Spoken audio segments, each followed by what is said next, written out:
Bonjour à toutes et à tous et bienvenue sur votre chaîne d'information régionale pour parler sport et débriefer le week-end dans la région, les résultats sportifs avec notre consultant Guillaume Van der Schaak. Bonjour Guillaume. Bonjour Adrien. Alors d'abord on va parler de football, honneur à la vieille dame avec le septième tour de la Coupe de France et de bons résultats. Il y a aussi des défaites, des déceptions, mais tout de même de bons résultats pour les clubs de la région. Oui, d'abord, il faut le dire, ce septième tour de la Coupe de France, c'était l'entrée en lice des clubs de Ligue 2.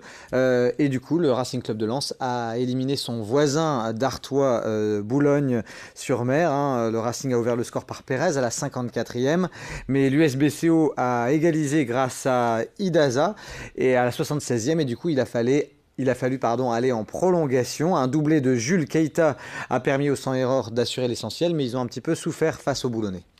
De l'autre côté de la Côte d'Opale, nationale également pour Dunkerque, et c'était également sur un club de Ligue 2. Oui, et ça s'est également soldé sur le même score. 3 buts à 1 pour Dunkerque qui a éliminé l'équipe du Havre, une équipe de Ligue 2 également. Valenciennes a battu sans briller la modeste équipe de Saint-Maximin, 2 buts à 0. En revanche, fin de l'histoire pour Neulémine, l'équipe de Régional 1 face à Bastia-Borgo, défaite 2-0. Cambrai a perdu contre l'équipe de Quevilly-Rouen Métropole. Croix a battu Marc 1-0, mais enfin on le sait, les Croisiens ce sont des habitués des beaux parcours en Coupe de France. Wascal et Saint-Omer sont tombés. C'est passé pour Tourcoing et c'est passé également pour Grande-Sainte au tir au but.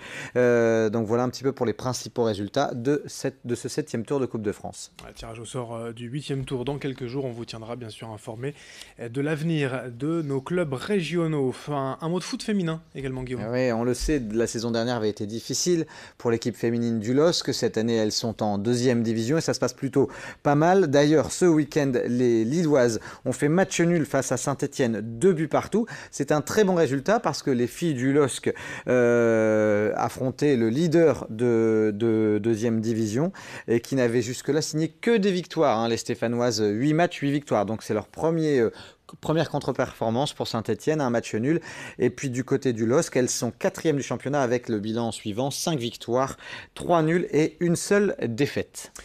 Alors après le football, Guillaume, on passe à l'athlétisme avec les foulées du Val-de-Marque. Oui, il y avait pas mal de courses hors stade ce week-end, notamment AM les foulées du Val-de-Marque. Et c'est un sociétaire du LMA, le Lille Métropole Athlétisme, El Hassan Ouboussad, qui a remporté le 13 km en 46 minutes et 47 secondes.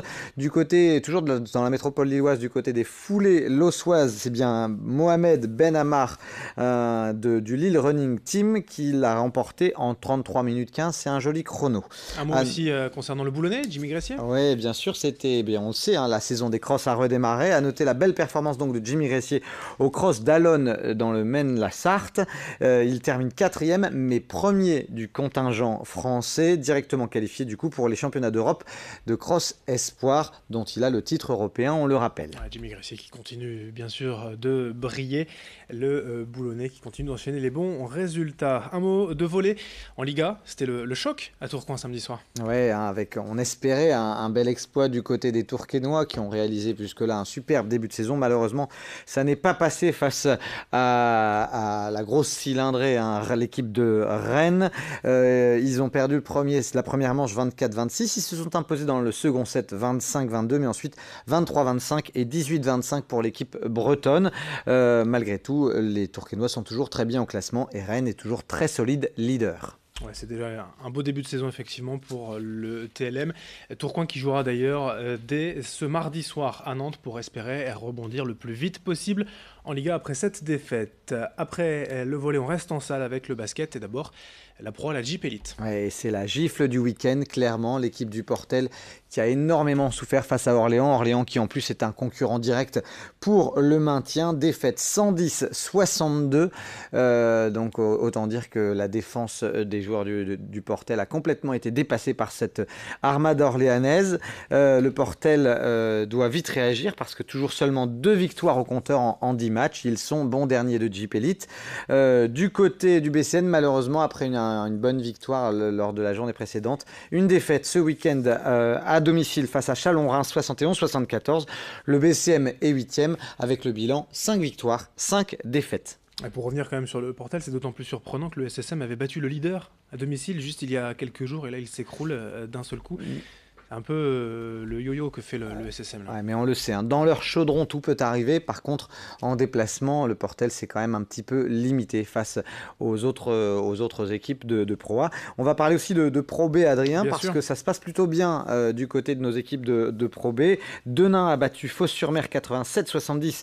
Les joueurs de Denain sont solides deuxième du championnat. Et puis, du côté du LMB, eh bien, Lille a battu Poitiers 66-55. Les basketteurs lillois sont quatrième de Pro B. Effectivement, les deux clubs nordistes, pour l'instant dans la course au play-off, deuxième et quatrième, ça se passe bien pour nos clubs régionaux en Pro B. On enchaîne avec un mot de rugby en fédéral, 2 premières défaites de la saison pour Marc-en-Barœul. Oui, les joueurs de l'OMR qui sont peut-être passés un petit peu à côté à Sarcelles en déplacement, une défaite 23-13. Ils sont toujours solides leaders en Fédéral 2, mais c'est quand même un avertissement, attention, pour les joueurs marquois.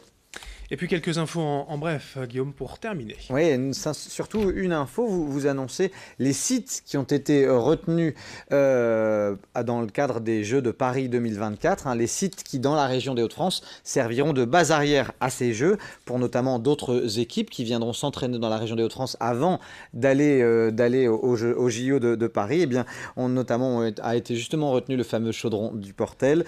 Il y aura ici, bien sûr, le Stade couvert régional de Liévin, le Creps de Wattignies, la salle Maréchal à Arnes, c'est une salle bien connue pour le volleyball.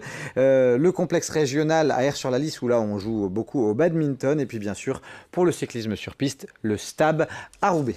Merci Guillaume pour toutes ces infos. Bonne semaine, on se retrouve lundi prochain pour d'autres résultats sportifs dans la région. Bonne semaine à tous. Merci de nous avoir suivis. Dans un instant, l'information continue.